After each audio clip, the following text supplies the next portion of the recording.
Le GR20. Un trek à travers la Corse considéré comme un des plus difficiles d'Europe, avec un dénivelé positif et négatif de 14 000 mètres.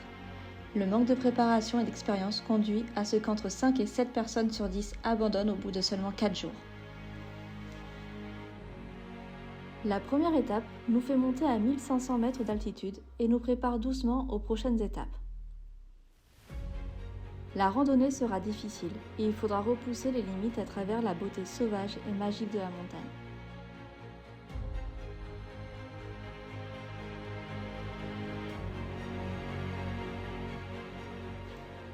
Le deuxième jour, une montagne hostile, dangereuse, vertigineuse et incroyablement belle se présente à nous. Ces portions de montée et de descente de l'enfer resteront à jamais gravées dans la mémoire. Cela ressemble parfois bien plus à de l'escalade que de la randonnée. Nous n'avons pas pu filmer les passages les plus techniques afin de protéger notre matériel et de rester concentrés sur nos pas.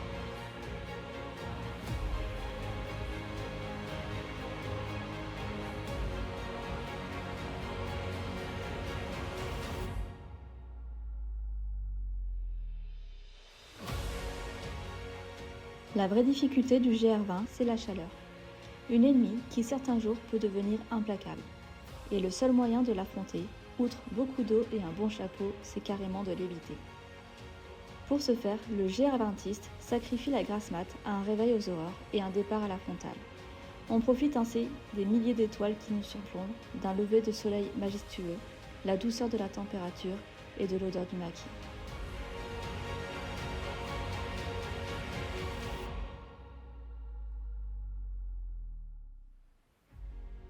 Nous démarrons une ascension redoutable qui va nous amener lentement, pas après pas, à travers les pierriers, jusqu'au plus haut sommet de Corse, le Monte Cinto, à plus de 2700 mètres d'altitude.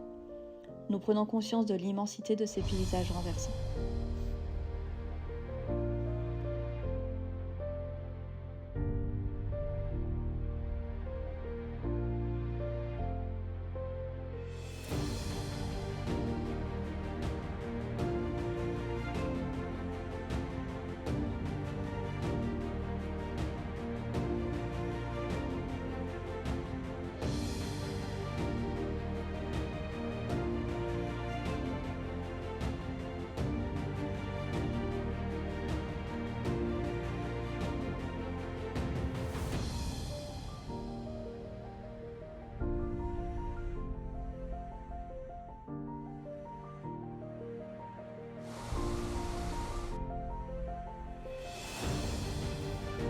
Après de raides montées, il est très appréciable de savourer une bonne omelette au jambon et au fromage corse.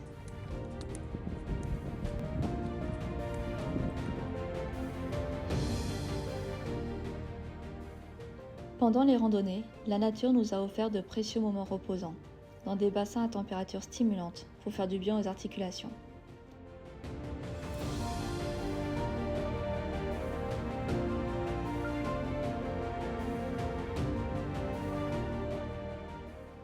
Les étapes s'enchaînent entre passerelles et dalles pointues qui peuvent être parfois glissantes. Des descentes cassantes. On croit parfois toucher du doigt les refuges alors qu'ils se trouvent encore à plusieurs heures de marche. Nous traversons de magnifiques sous-bois qui filtrent les rayons du soleil. Le chemin nous emmène ensuite vers d'étonnants arbres penchés sculptés par le vent.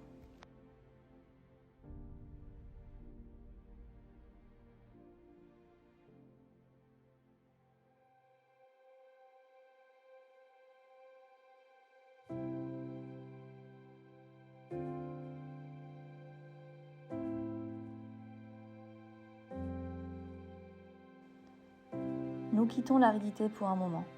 Le relief calme ses ardeurs pour retrouver des chemins de terre et un univers varié constitué de lacs, plateaux, podines et des chevaux sauvages.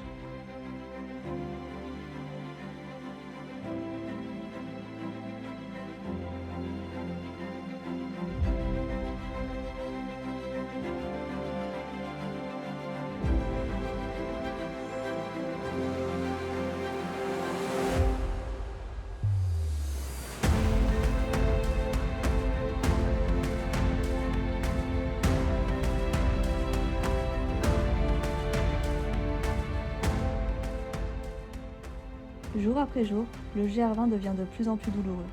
ce trek repose bien sur le mental et la concentration. Chaque pas peut devenir un calvaire. Il faudra toujours trouver le bon endroit où poser les pieds pour éviter la chute.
Après 8 jours de marche, nous disons au revoir au GR Nord, qui est beaucoup plus rude et chargé en étapes lourdes et techniques.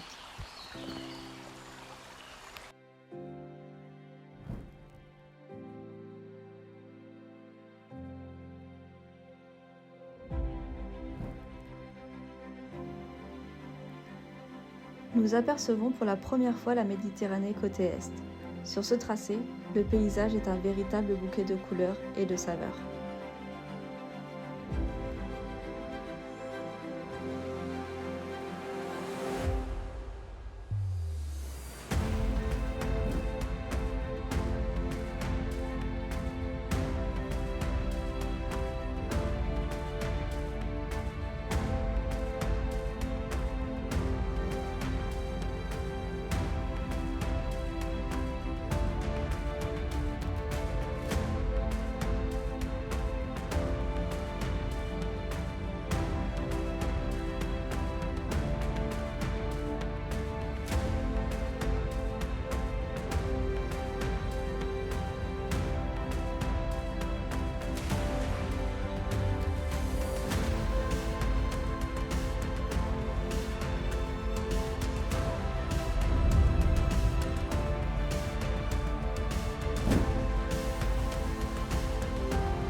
Nous avons eu la chance d'avoir eu un temps magnifique. Affronter l'orage peut rendre la randonnée extrêmement dangereuse. Autant dire qu'à ce moment-là, il vaut mieux éviter de se retrouver en altitude sur des passages techniques. Savoir éviter l'orage impose de savoir s'arrêter au bon moment.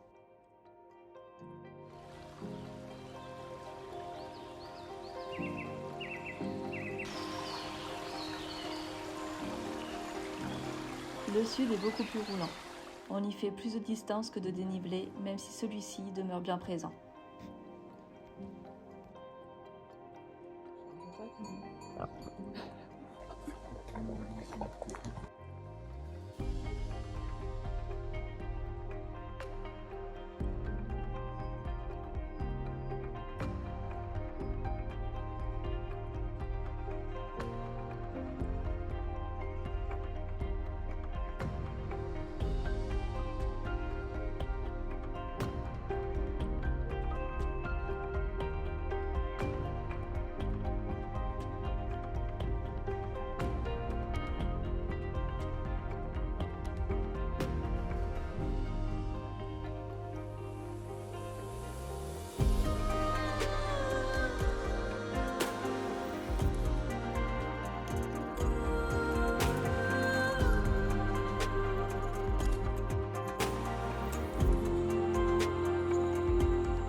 Les aiguilles de Bavella nous offrent un paysage fabuleux, des couleurs, des formes et encore des montées.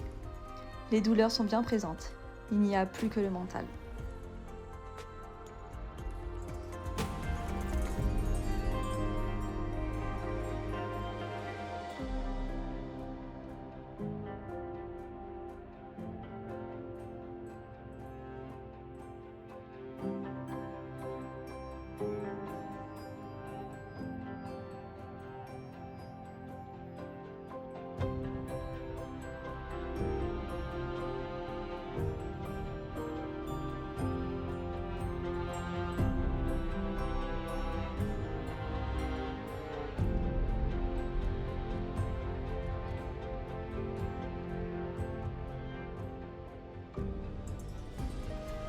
Malgré la fatigue qui se fait ressentir de jour en jour, on se sent privilégié d'apprécier tous les jours cette nature remarquable et on ressent de la gratitude pour son corps qui nous amène toujours plus loin dans nos limites.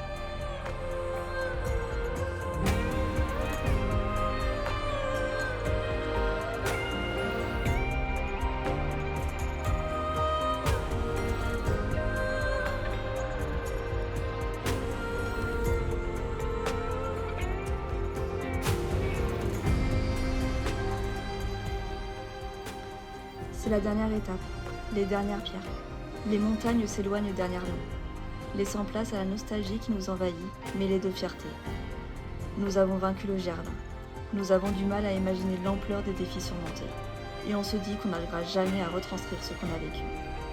On se souviendra longtemps des personnes rencontrées ayant partagé les mêmes aventures, les mêmes difficultés, parfois les mêmes peurs. Sûrement les mêmes douleurs et je suppose les mêmes émotions. Le Ger20, une aventure inoubliable, pleine de souvenirs, à la fois fantastiques et réels.